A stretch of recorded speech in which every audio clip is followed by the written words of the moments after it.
Okay, welcome back everyone. I do want to remind you again that we are recording this session so that you can watch it in the future.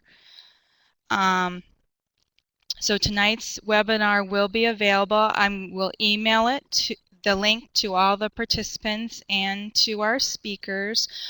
Probably on Friday I'll get that done. Tomorrow I'll be editing it.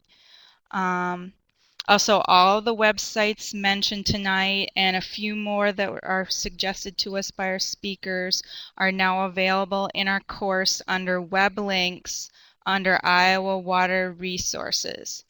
And now, George Antoniou, I hope I said his last name right, and Mike McGee will share with us about Iowa's lakes and standing water resources. Thanks, Marcy. Yeah, this is George Antoniou with the DNR. Mike McGee with the Iowa DNR. And we'll work through our presentation here. Thank you everyone for joining us. And I guess as Marcy, if she ends up asking a question while we're speaking, we'll take a moment to answer those. Otherwise, have some time at the end.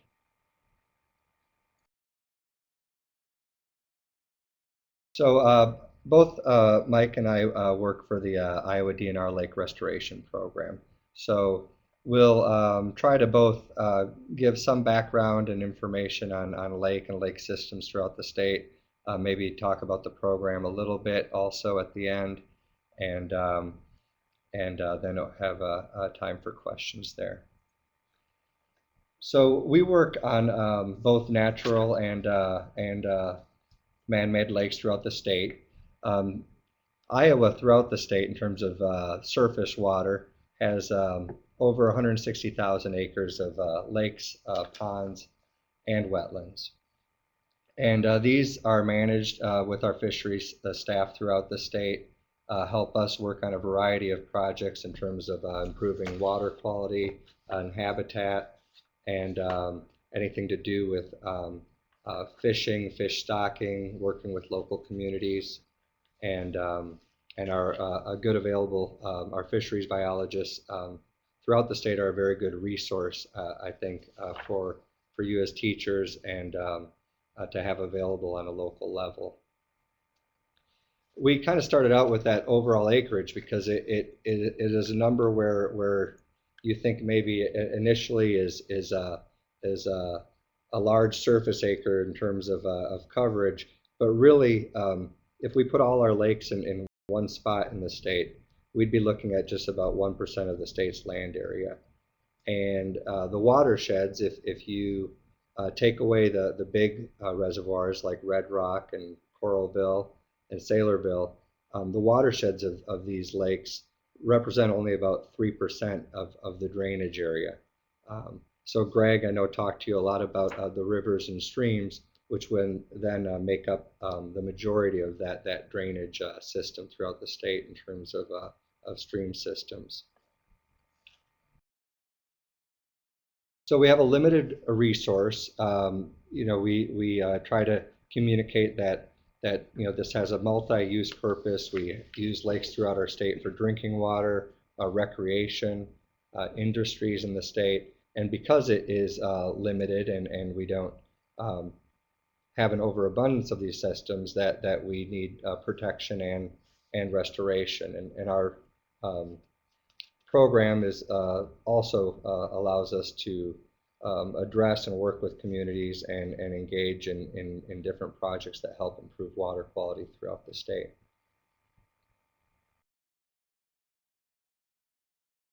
So different types of lakes in Iowa.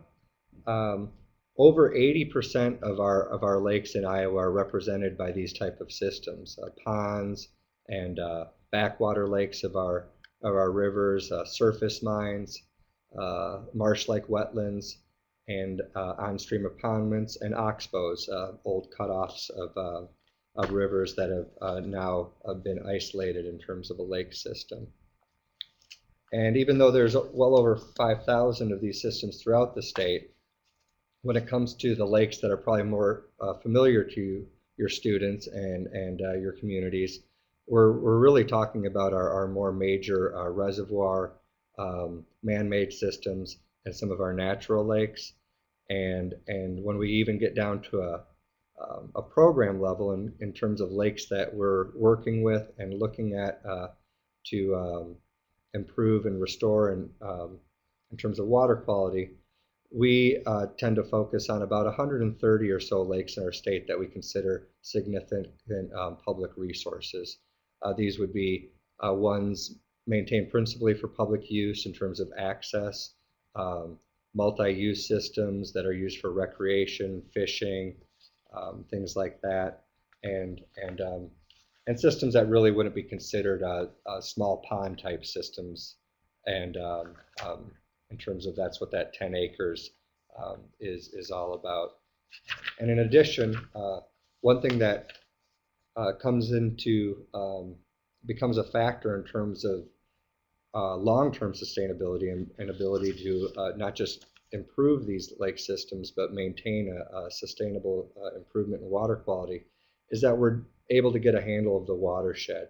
And that's an important component that we work to communicate, and is one of the factors of our program, is to work in systems that we can initiate and and implement practices on the watershed scale that can be maintained and actually then have improvements for the lake as well.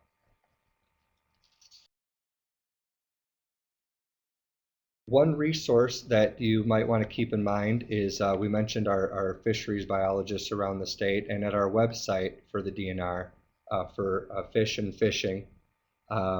You can go in and find these systems, learn a little bit about them, find out not just factors about the lake in terms of what they're used for, the how big the lake is, the mean depth, things like that, what type of fish are present.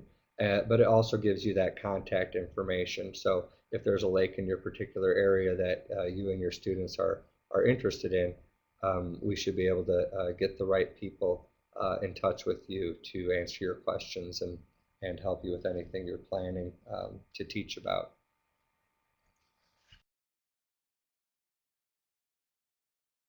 Now, I believe Greg probably covered a lot of these in terms of a watershed perspective or stream inputs, which also ends up coming into play in terms of our lake systems. And this is that our primary problems in Iowa is we have very productive systems, very nutrient-rich systems, and due to sediment loading and nutrient loading to these lakes, those are the primary things we're dealing with in terms of getting up in that watershed, controlling water, both in terms of quantity of water, but also the loading that comes along with it in terms of sediment deposition and our nutrients. And that's why the practices we deal with in terms of we'll work locally with the district conservationist, our DNR watershed improvement section, and working with landowners on a voluntary basis to help implement practices to address these issues. And then when we go down to an urban setting, those type of practices change, but some of the, I guess, general concepts remain the same in terms of trying to slow water down and trapping nutrients and sediments before they enter the lake.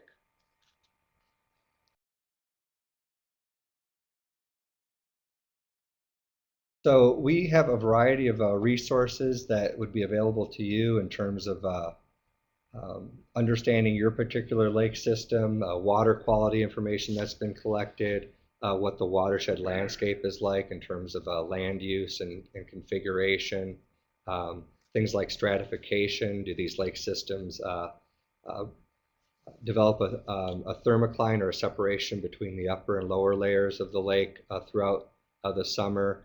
A lot of times the lower layer can go anoxic or void of oxygen, releasing certain nutrients from the sediment.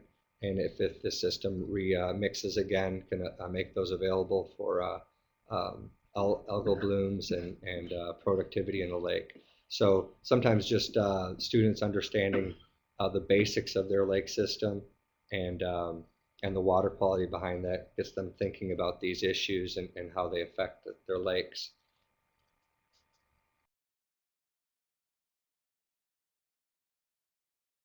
Another component, and this is from our DNR, our Geological Survey Bureau, and we can get you a link for their site also, is helping people understand their lakes in terms of the context of the setting, where they're located in the state.